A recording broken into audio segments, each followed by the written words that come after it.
Today we're going over a build that allows you to infinitely chain your invisibility in PvP. With the launch of Witch Queen, Bungie revamped the entire Void subclass for Titans, Warlocks, and Hunters. They received the same treatment that came with the Stasis subclasses in Beyond Light, where we can customize individual parts of our build using aspects, which are class specific, and fragments, which are account wide. As I mentioned earlier, this build is going to allow you to have 100% uptime on your invisibility. In this video, we'll be going over stat distribution, exotics to use, as well as aspects and fragments that will optimize this build. There's also changes to some of the mechanics and animations for the dodge, smoke bomb, and supers, all of which are pretty significant. The dodge animation now has a universal animation no matter which dodge perk you select. On the other light subclasses, you can actually see this for yourself. The Gambler's Dodge was the perk that gave you a more evasive tumble, whereas the Marksman's Dodge wasn't nearly as effective in terms of distance traveled. Now, you can select whichever dodge perk you like based on the actual benefits it gives you, rather than the animation being your determining factor. To further this, I decided to test the distance you travel between the new animation and the older ones, and it turns out that the new animation is just flat out better than the old ones. The older animations have a travel distance of about 6 meters when standing still and activating. With the new Void Dodge animation, you actually travel about 8 meters, and this is just as evasive as the old Gambler's Dodge. And just for the sake of reference, the Mask of Bacchus dodge is still around 11 meters. The smoke bombs mechanic has also slightly changed. Previously, in order to activate invisibility,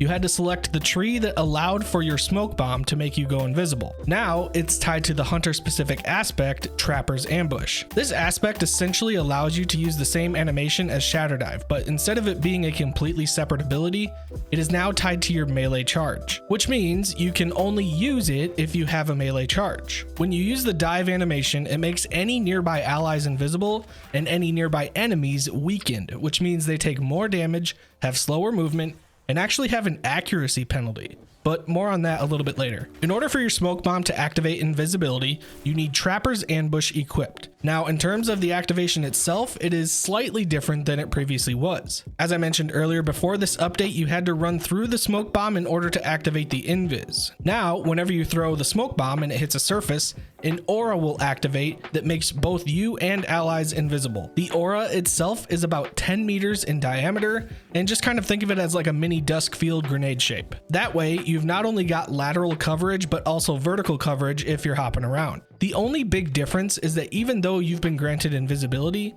the smoke bomb will actually stay activated on the ground until its timer runs out or it gets activated by an enemy. Additionally, it pings the enemy's radar as if a person were in that location. Lastly, both Deadfall and Mobius Quiver were tuned to their own unique differences. Deadfall, which is the single shot super, will now pull enemies toward the anchor of the super, and this happens as soon as the tether becomes attached to an enemy. The pull itself is pretty significant, though while in the tether, you are still able to slightly move around like you could before. Mobius Quiver got a lot of love with this patch. So instead of being able to shoot 6 individual quiver shots like you could before, you now only shoot 2 individual quiver shots, but each shot has 3 tethers in it. So you're still shooting the same amount of tethers, but in a more compact way. And on top of that, the tether can even slightly track toward an opponent. I'm talking like all 3 of them converging on one location and just insta-killing. In my opinion, this is by far the best change to the subclass, both for PvP and especially for PvE. Now, to absolutely maximize the potential for this build, there's a couple things that you can do. The first is to get your mobility and your strength to 100. This will maximize the cooldown potential, but the cog that keeps this thing moving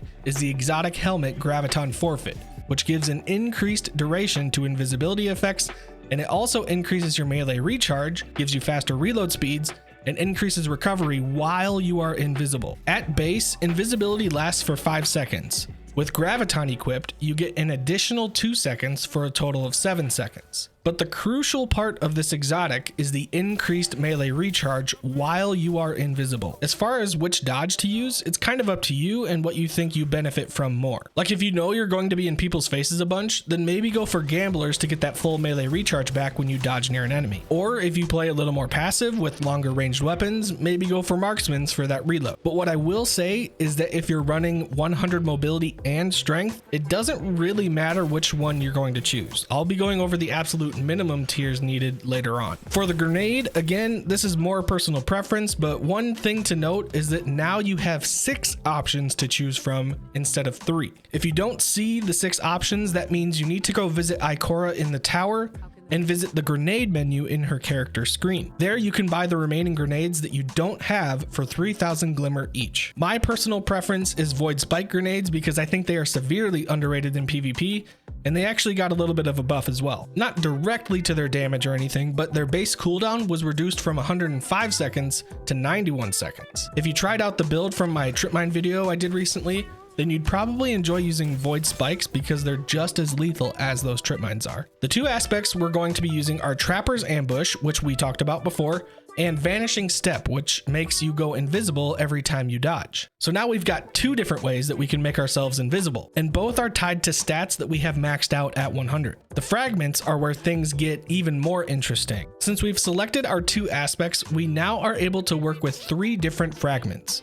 The most important for this build is going to be Echo of Persistence, which says that our Invis buff has increased duration. And yes, this does stack with the buff that we get from Graviton Forfeit. Echo of Persistence also gives a +2 second duration, giving us a total of 9 seconds for 1 Invis activation. However, we are taking a -10 hit to our mobility when we equip this fragment, which leads us to our second fragment, Echo of Dilation. If you remember the perk Keen Scout from pre-Void update, this is essentially that, but a little bit worse. While we are crouched, we can sneak faster and we get an enhanced radar. Honestly, I don't see that much value in it for PvP, at least with how I play, but the big benefit from this is we get that +10 mobility back and a +10 to our intellect. Finally, you could put whatever fragment you want in this slot, but I decided to go with Echo of Remnants to give my spike grenade increased duration as well. At base, the spike grenade lasts for about 4 seconds, and Echo of Remnants adds about 2 more seconds for a total of 6 seconds to the duration. This is actually the case for all of the grenades listed on the fragment, though it could vary by a half a second or so depending on the grenade since they all have varying cooldown times. Alright, so let's say you're not able to spec yourself out to that 100 mobility and strength, or you've got other parts of your build that you would like to keep relatively high.